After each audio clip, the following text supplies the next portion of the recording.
이렇게 또 판도라에 나와주셔서 감사합니다. 감사합니다. 진작 시청자 여러분들한테 인사드렸어야 했는데 너무 늦게 나와서 죄송합니다. 그동안 너무 바쁘셨잖아요. 그렇죠? 예. 49일 동안 이제 비대위원장직을 예. 수행하시고 이제 좀 홀가분하세요? 이제 좀 홀가분해졌고요. 예. 그래도 지역구 주민들도 그동안 못 찾아뵀었는데 앞으로 좀 많이 찾아뵈려고 하고 있고 또 많은 분들하고 또 소통 계속 이어나가려고 준비하고 있습니다. 예. 내려놓으니까 어떠세요? 마음이 홀가분하세요? 아니면 뭔가 아쉽다. 내가 더 뭔가를 해놓고 나왔어야 되는데 하는 아쉬움이 더 남습니다. 두 가지 다 드는 것 같아요. 일단은 비대위원장직을 맡으면서 개혁안이라든지 여러 가지 이야기를 내세우면서 갈등이라든지 충돌도 있었고 그런 것이 또 힘들었으니까 어찌되었든 내려놓아서 홀가분한 것도 있고요. 또 반대로 사실상 5대 개혁안을 관철시키지 못한 것에 대한 아쉬움도 매우 크죠.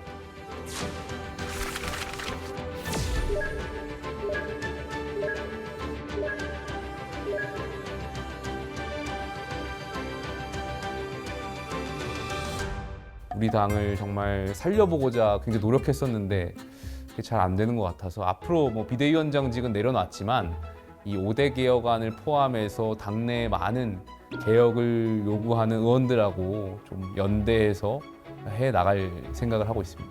5대 개혁안을 그러니까 시키지 못했다 또는 이제 시키기에는 역부족이었다라고 하는 이유가 뭔가요? 일단 그래도 5대 개혁안 중에 우리가 전당대회 시기는 곧 결정될 것 같고요. 8월에 한다고 그래요. 그다음에 후보 교체 과정에 있었던 당무감사는 음. 지금 진행 중에 있습니다. 그래서 사실 5대 개혁 중에 두 가지는 진행 중이라는 말씀을 드리고 저는 이 5가지 중에 가장 핵심은 사실 탄핵 반대 당론 무효화라고 생각합니다. 계엄은 당연히 무조건 반대이고 다만 탄핵에 대해서는 찬성과 반대 측 모두 관용하는 정치가 필요하다고 생각해요. 공격하고 비판하고 당이 갈라졌잖아요.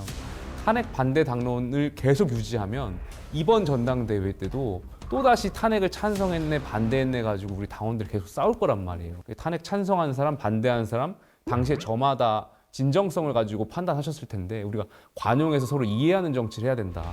실의상 불법 비상계엄과 이로 인한 대통령 탄핵, 대선 패배에 이르기까지 국민 여러분께 많은 실망을 끼쳐드렸습니다.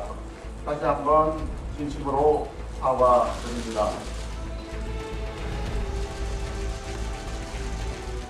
제가 여러 번 만났었고 원내대표도 이제 원내대표 되시기 전에 선거운동 차원에서 이제 의원실에서 찾아뵀던 적이 있어요. 누구? 송원석 원내대표. 예. 이 5대 개혁안 중에 탄핵 반대 당론 무효화와 당무감사 부분은 많은 의원들이 좀 어려워한다라는 어려워한다. 이야기를 전달해 주셨거든요. 그래서 차라리 우리가 계엄이라든지 탄핵에 대해서 사과를 하는 게 어떠냐 말씀을 좀 주셨어요. 근데 사과는 당연한 거고 진정성을 보여드리기 위해서 여러 번 해야 된다고 생각해요. 실질적으로 원내대표께서 이제 비대위원장을 취임하면서도 이 부분에 대해서 국민들께 사과를 드렸어요. 근데 이 탄핵 반대 당론 무효화는 사과하고는 차원이 다른 문제라고 생각해요. 당내 통합을 이루기 위한 최소한의 전제라고 생각이 들어요. 탄핵 반대 당론을 그러니까 무효화하고 철회하는데 가장 저항하는 분들, 한남동 관저에서 윤 전 대통령을 응원했던 사람들, 본인들이 잘못했다는 걸 인정하지 않기 때문에 그런 건가요? 뭐 여러 가지 측면들이 있는데 아무래도 당시에 탄핵 반대를 이야기했었던 그 당시에 수많은 당원들도 계셨고 이분들의 노력이 뭔가 잘못했던 것처럼 비춰지는 것 같다라고 말씀들을 하시는데 우리가 탄핵을 찬성하자는 당론을 가는 것도 아니고 탄핵 반대했던 당론을 무효화하자는 거는 탄핵 찬성한 사람과 반대한 사람 서로 하나로 합칠 수 있는 길을 이해하고 열어주자 이런 뜻. 그런 뜻이었습니다. 그래서 제가 말씀드리는 것과 다르게 중진분들이라든지 아니면 그런 분들이 이제 반대하는 측면들이 있는데 어찌되었던 계엄이라는 굉장히 헌정사에서 정말 생각하고 싶지도 않은 특수한 사건이 발생했었고 그리고 대통령 탄핵까지 이르게 된 그 배경에 당시 집권 여당으로서 우리가 짚고 넘어가야 될 것은 넘어간다. 우리가 앞으로 미래로 나아갈 수 있다고 생각합니다. 시계바늘을 이렇게 조금 돌려서 5월 10일 새벽 4시 때로 가보겠습니다. 한덕수 후보로 교체되는 그 과정에서 도대체 무슨 일이 있었던 건가?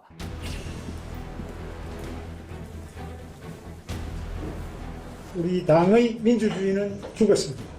야밤에 정치 쿠데타가 벌어졌습니다. 단일화를 이뤄내지 못한 것은 너무나 안타깝습니다만 이 또한 저의 부족함 때문이라고 생각합니다. 모든 책임을 지고 제가 물러나겠습니다.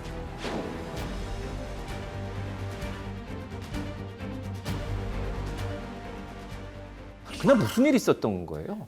아마 많은 의원들 또 많은 당원분들께서 우리가 대선에 이기기 위해서 단일화를 염원하셨을 거라고 생각해요. 근데 단일화를 염원하는 것과 후보를 교체하는 거는 저는 차원이 다른 문제라고 생각해요. 당의 최고 의사결정기구를 통해서 전당원이 뽑은 대선 후보를 당원의 상당한 이유라는 것을 들어가지고 후보를 교체하는 과정은 많은 당원들이 그렇게 해서 단일화를 원하셨을 거라고 생각하지 않아요. 아마 그 과정에서 비대위원분 저가 반대하긴 했지만 많은 비대위원들도 반대 의사가 있으셨어요. 한덕수 후보로 단일화가 됐을 때는 우리가 그동안 썼던 약 한 500억 정도가 되는 선거 비용을 보전받지 못하기 때문에 이건 아닌데라고 생각하지만 어쩔 수 없이 찬성한 비대위원들도 많았다라고 생각이 들고요. 당원들이 봤을 때 그리고 국민들이 봤을 때 이게 상식에 맞냐 이렇게 의문을 제기했었던 비대위원들도 많았습니다. 그날 그 일이 없었더라면 조금 더 대선 결과에서 지금 이재명 대통령과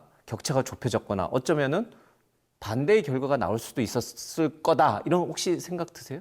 제가 비대위원장, 선대위원장이 돼서 선거를 치르는데 한 일주일 정도는 우리 지지층들로부터 비판을 굉장히 많이 받았어요. 당신들 도대체 뭐냐? 우리가 뽑은 김문수 후보를 어떻게 그런 식으로 한덕수로 바꿀 생각들을 했냐? 라면서 원망과 비난과 심지어는 이거는 제2의 계엄이다. 예. 라고 비판하시는 저희 지지층들이 많으셨거든요. 그러니까 일주일 동안 선거운동이 사실 제대로 될 수가 없었죠. 그리고 당도 사실 붕 떠 있었고 선거 지휘를 해야 될 선대위도 붕 떠 있었고 선거가 약 3주 정도 대통령 선거가 진행되는데 그 3주에 일주일 정도를 허비했다라고 좀 개인적으로 생각이 들고 만약 이런 과정들이 없었더라면 그 일주일 동안 우리가 보다 더 정교하고 전략적으로 접근할 수 있지 않았을까. 그것이 이제 선거 결과에 어떻게 영향을 미쳤을지는 해석에 맡기겠습니다.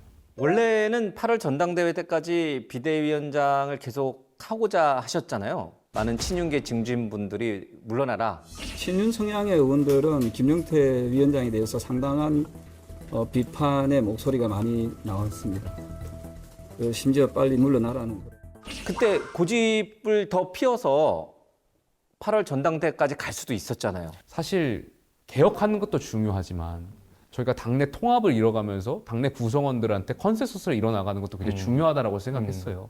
과연 그렇게까지 결정하는 것이 우리 당을 위해서 그것도 또 도움이 될까? 이런 고민들이 많았었던 것 같고요. 지금 돌이켜봐서 생각했을 때 비대위원장의 임기는 보통 당원 당규에 따르면 6개월이거든요. 근데 당시에 선거 때라고 하지만 6월 30일까지 그러니까 50일에 딱 시간을 못 박아서 전국위에 통과시켰던 상황들 보면 대선이 끝나고 나면 당권을 획득하기 위해서 여러 고민들이 선거 전에 분명히 있었고 그러다 보니까 비대위원장의 임기를 6월 30일이라는 굉장히 이례적으로 전국의 의결 받았던 거 아닌가 이런 생각도 마지막에 좀 들었어요. 소위 말해서 이게 이런 사자성어가 어울릴지 모르겠습니다. 토사구팽이란 사자성어가 있잖아요. 혹시 그런 마음이 드세요? 그런 마음이 사람인데 안 들 수는 없죠. 근데 다만 저는 당을 위해서라면 뭐 얼마든지 제가 이용당할 수도 있고요. 희생당할 수도 있고 그렇게 생각합니다. 최연소 초선 의원이자 아주 어려운 거의 난파선이었던 당의 비대위원장까지 하셨단 말이에요. 재선도 하시고 3선도 하시고 당대표도 하시고 또 보수의 어떤 대표로서 대권 도전도 하고 어디까지 우리 김 의원님은 미래를 생각하고 계세요? 저희 보수 정당이 정말 자랑스러웠으면 좋겠어요. 지금 이재명 정부라든지 민주당이 잘못하는 것에 대해서 저희가 많은 비판을 대어투쟁을 하고 있는데 그럴 때마다 많은 시민들이 저희한테 뭐라고 하시는 줄 아세요? 계엄을 했었고 당신들이 그렇게 했는데 민주주의를 논하냐.